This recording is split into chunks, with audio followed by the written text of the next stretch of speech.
Bienvenidos a Sombras Obscuras.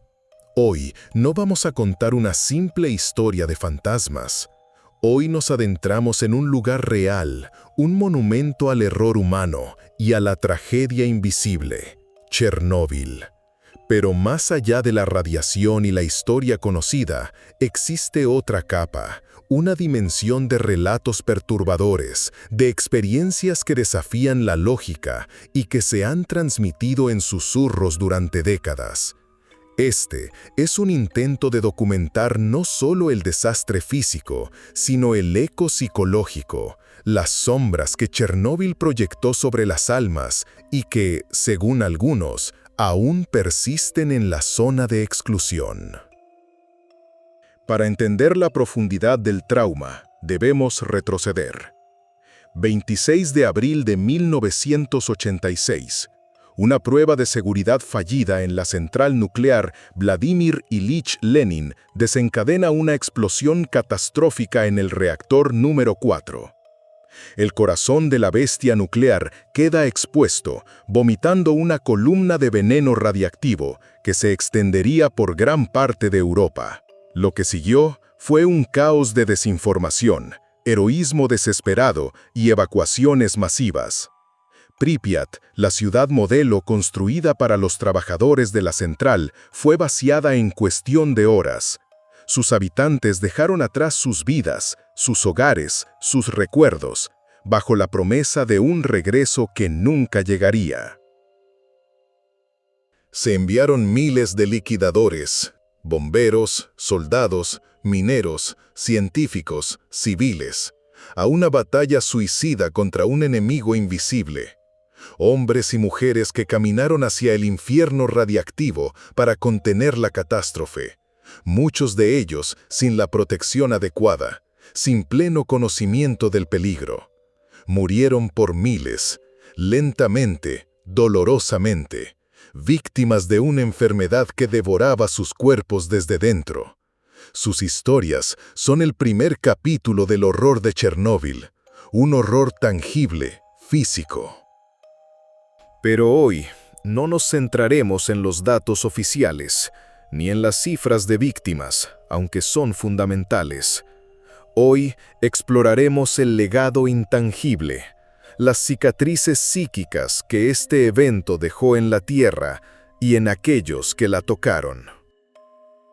La zona de exclusión de Chernóbil, un área de 30 kilómetros a la redonda del reactor, oficialmente deshabitada, aunque la naturaleza, irónicamente, ha florecido en ausencia del hombre. Ciudades y pueblos fantasmas, congelados en el tiempo. Pripyat es la más icónica, la noria oxidada que nunca giró para los niños, las aulas con libros abiertos sobre pupitres polvorientos, las máscaras de gas esparcidas como juguetes olvidados, un escenario postapocalíptico que atrae a fotógrafos, aventureros y a los llamados stalkers, guías ilegales que conocen los senderos ocultos de la zona. Es a través de los testimonios de estos visitantes, de algunos antiguos residentes que regresaron ilegalmente, y de los escasos documentos y diarios personales de los liquidadores, que emerge una narrativa paralela, una que rara vez se cuenta. Imaginen caminar por las calles vacías de Pripyat al anochecer. El silencio es casi absoluto, roto solo por el viento que silba a través de las ventanas rotas. Los contadores Geiger crepitan, recordándote la amenaza invisible. Pero muchos que han estado allí hablan de algo más.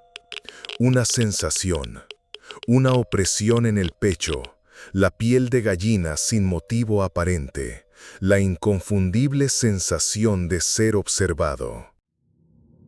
Un fotógrafo urbano experimentado, llamémoslo Dmitry, relató una experiencia en el hospital de Pripyat, uno de los lugares más contaminados y cargados emocionalmente.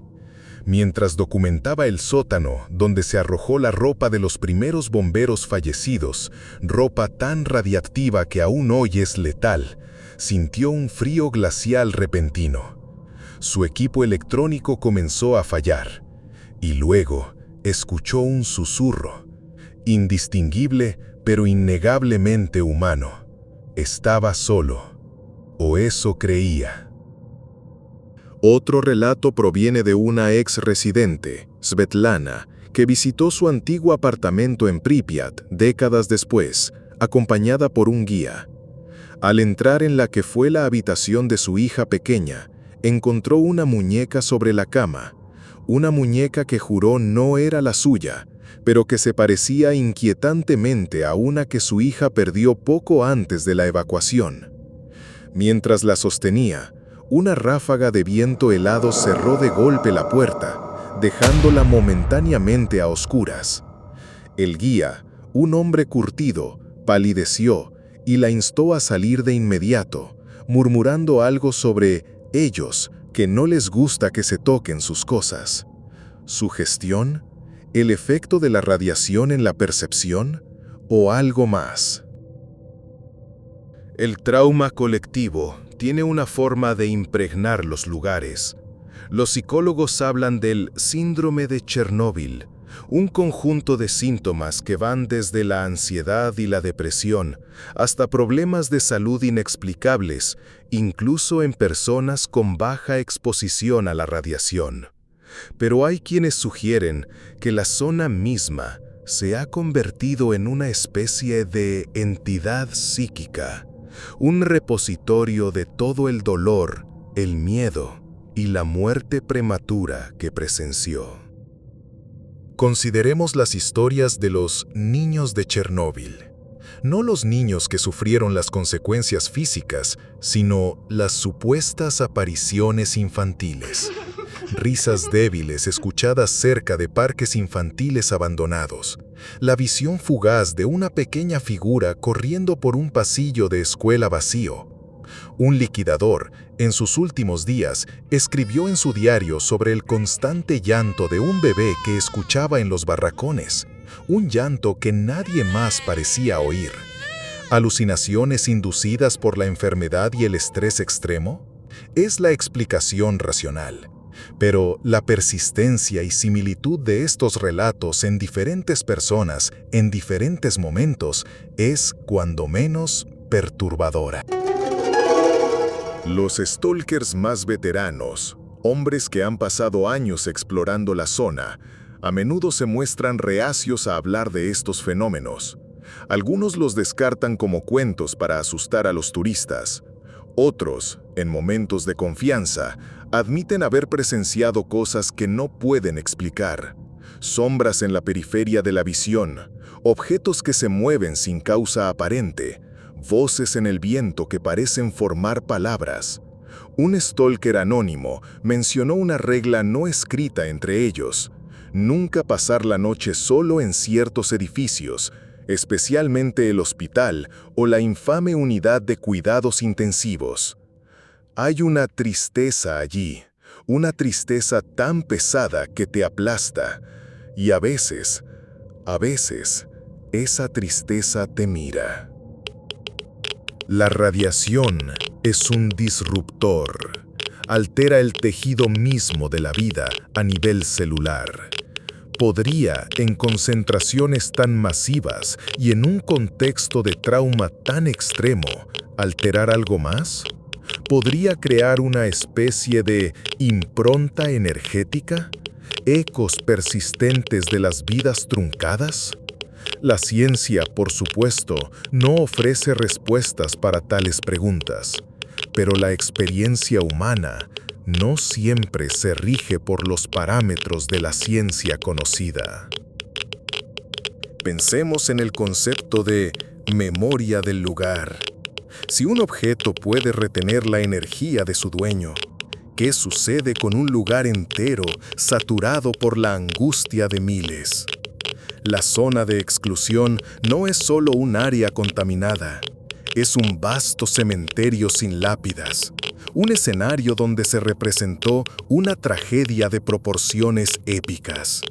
Y en el teatro, a veces, los actores fantasmales repiten sus papeles mucho después de que caiga el telón.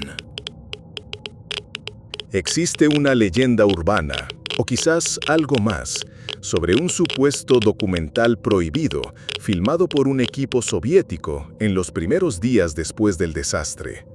Un documental que nunca vio la luz porque lo que registraron era demasiado perturbador, no solo por la devastación, sino por fenómenos inexplicables captados por la cámara y el micrófono.